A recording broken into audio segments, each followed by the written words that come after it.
Good morning, campers. What day is it? Friday. I've just taken the very nice plastic trim piece off around the slide door frame. Couple of reasons. I needed to get to that cabling behind that bit of black blobby stuff down there. On the other side of that is where the contactors are for the sliding door and the courtesy light switch. I took the switch off, or I took the plate off, which I'll show you in a minute, because I wanted to try and check why the courtesy light doesn't come on. Lo and behold, the cable wasn't there. It had been unplugged and pushed right back in the depths of this void here. So I had to take this piece of plastic off to get to it because I couldn't fish it out. So whilst taking it off, here's another example of naff insulation. Look at that. Big gaps, doesn't fit, nothing in these channels at all.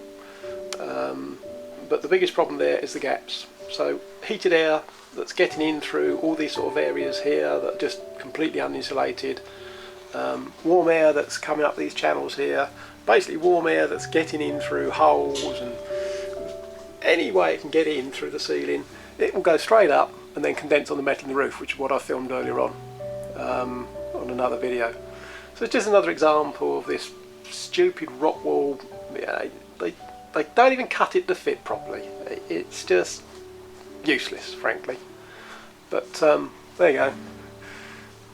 I'm hoping, I've just seen a lovely St John's ambulance posted on the Facebook page. It looks really nice and tidy, although pictures always tell lies, but it looks really tidy. I hope somebody out there actually converts one of these so you don't have to gut them and tear them apart and do it properly. But I was also hoping I'd be able to trace some of these cables as well that go to this main control panel. But no, they all go right up into the ceiling, above the ceiling, so I can't get the cabling out. Right, I'll show you this switch. So here's the switch and contactor rather. There's the switch there. The switch wasn't working properly. I've cleaned all the contacts and now works properly. But that white cable there was completely disconnected and poked right back here, and I couldn't actually see it. It wasn't that far back, so I had to take the piece of plastic off. Also, it's only held in. There's a hook at the bottom and a clip that pushes in there. It's all broken off. It was all wobbling about. I think I might have mentioned in another video it was wobbling. I didn't understand why. The clip's completely broken, so I'm going to try and fit a riv nut in that hole there. Zoom out. There's a riv nut tool, M5 is that? M5 riv nut.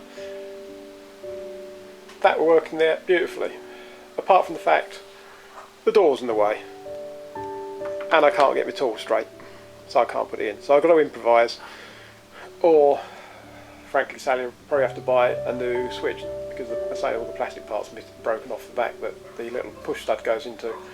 But I should be able to do something with the riv nut. I'm just going to improvise in how I can actually fit it. But normally, I don't know whether anyone's ever seen one of these, but the end result is you load this onto this threaded part here and just squeeze and it crushes it. And the end result is the serrated edge at the bottom there just billows out, and these are cracking. And exactly the same mechanism is what's fitted in all those riv nuts at the top there where the cabinet's been removed. They're all done with a similar or more powerful tool depending on the type of fitting. Brilliant things, absolutely brilliant. If you can get them straight on where you're trying to fit, which you can't do. So I have to think of something else. Anyway, there you go. Hopefully once I've fitted this back in place properly, we know why, or we may well have a working courtesy light. There could be another reason they've disconnected it, which just occurred to me. This door doesn't shut very well.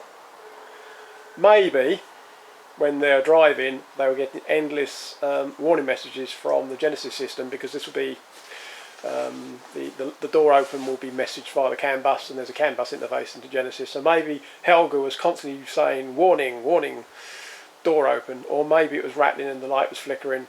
So they could have actually disconnected for a reason. I won't know until they've actually powered everything up again. But if that's the case, then maybe Sally will have to get the door adjusted. And it is very interesting that when you look down there, That's a fairly shiny new looking whatever that bit's called, door thingy, and there's also a fairly shiny new looking bit up there as well. So maybe they've changed some of the door furniture because it wasn't fitting properly and just never got round to connecting the switch back up because they'd lost the cable in the depths of the metalwork. I don't know. You never know who does stuff or why. You just end up fixing it. There we are, little riv nut fitted, and I'll replace the broken plastic peg and plastic fittings with a countersunk screw which will fit in the original fitting adequately enough to hold that in place. That won't fall out again and rattle about. So just be at a later date, see if it works electrically.